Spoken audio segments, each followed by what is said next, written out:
Assalamualaikum warahmatullahi wabarakatuh. Saya Fadilah Khairunisa dengan NIM 126205213245. Pada kali ini akan membahas strategi, metode, dan teknik pembelajaran IPS, MI atau SD.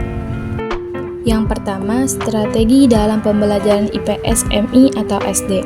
Strategi pembelajaran merupakan suatu rencana tindakan atau rangkaian kegiatan yang termasuk juga penggunaan metode dan pemanfaatan berbagai sumber daya atau kekuatan dalam pembelajaran.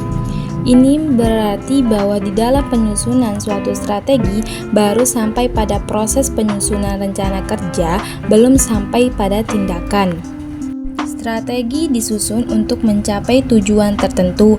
Artinya di sini bahwa arah dari semua keputusan penyusunan strategi adalah pencapaian tujuan, sehingga penyusunan langkah-langkah pembelajaran, pemanfaatan berbagai fasilitas dan sumber belajar semuanya diarahkan dalam upaya pencapaian tujuan. Namun, sebelumnya perlu dirumuskan suatu tujuan yang jelas yang dapat diukur keberhasilannya.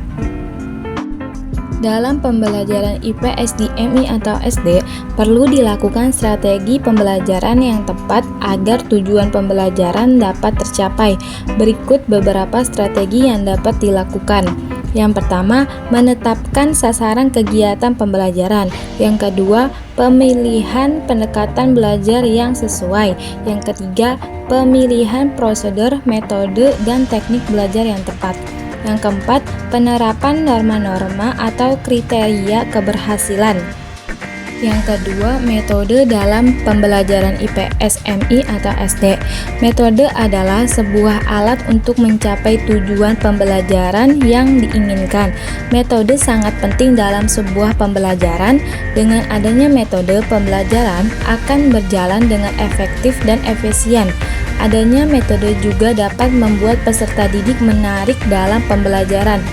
Metode yang menyenangkan dapat membuat motivasi belajar peserta didik semakin meningkat. Adapun beberapa metode diantaranya adalah sebagai berikut. Yang pertama, Contextual Teaching and Learning atau CTL. Yang kedua, Comparative Learning. Yang ketiga, metode karya wisata. Yang keempat, Role Playing. Yang kelima, Talking Stick. Yang keenam, tebak kata. Yang ketujuh, To Stay to Try. Yang kedelapan, Stand. Adapun yang ketiga, teknik dalam pembelajaran IPS, MI atau SD.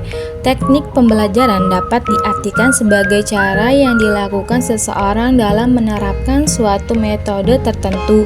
Pembelajaran IPS bukanlah mata pelajaran yang hanya mengutamakan hafalan, akan tetapi mata pelajaran IPS bertujuan untuk memberikan pengetahuan dan pemahaman tentang fakta dan materi yang harus diingat dan dilakukan untuk menumbuhkan rasa tanggung jawab dalam bermasyarakat, berbangsa, dan bernegara.